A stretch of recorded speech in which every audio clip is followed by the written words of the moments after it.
enfin, les bonus du bif.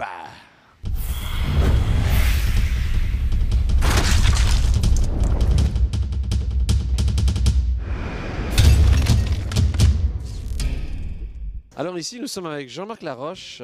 Première question pour toi. Is it nice to be dead? Is it nice to be dead? Eh bien, à en croire les squelettes dans les positions du Kama Sutra, oui, parce qu'ils sont vraiment en plein orgasme et donc ils s'envoient au 7e ciel. L'idée donc c'est de tourner la mort en dérision et ça la dédramatise de la voir un petit peu sous cet angle-là. Donc j'ai créé un monde parallèle de squelettes où ils font l'amour, ils dansent.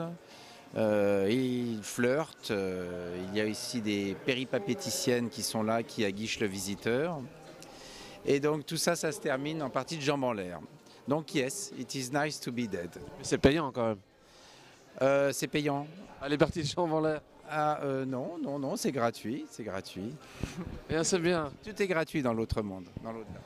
Eh bien, en fait, le festival voulait que je vienne avec mes travaux depuis le début. Ils me connaissent depuis 1994, lorsque j'ai participé la première fois au festival, que j'ai fait leur Necronomicon, leur livre d'or.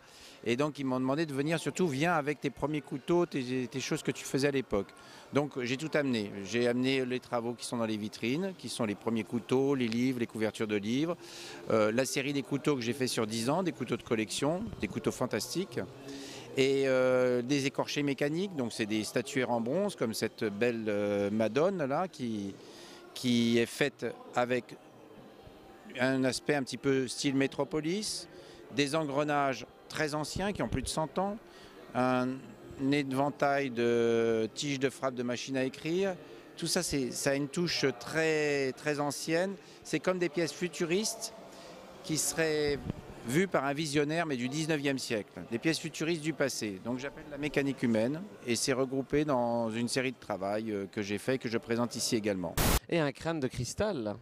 Ah oui, le crâne de cristal, il est dans ce que j'appelle une tête reliquaire. C'est une tête qui s'ouvre mécaniquement avec un système d'automate mécanique à main. Et donc elle s'ouvre tout doucement et c'est un crâne en argent qui s'ouvre tout doucement et révèle une tête en cristal. Prochain gros défi pour toi? Eh bien, prochain gros défi, c'est une exposition encore plus importante que celle-là. Moi, j'aimerais bien voir ces squelettes danser je sais pas moi, au château de Versailles. Mais je ne veux pas dire que ça soit un défi parce que je ne sais pas si c'est réalisable. Mais dans un endroit un petit peu de ce style, dans un endroit de prestige.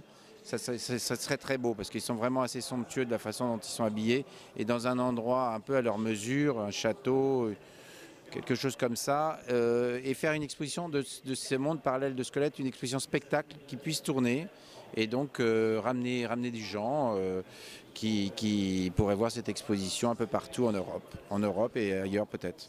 Je suis simplement un artiste qui se passionne pour le fantastique.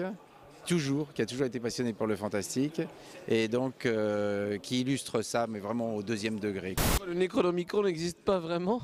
Ça me fait penser que j'ai un livre pour repousser les mauvais esprits, un livre africain chez moi. Fiction, réalité, vous le saurez en allant voir les œuvres de Jean-Marc Laroche qui sont disponibles après le bif. Où ça? Alors sur mon site, http://www.jmlaroche.com, jmlaroche comme Jean-Marc Laroche.com.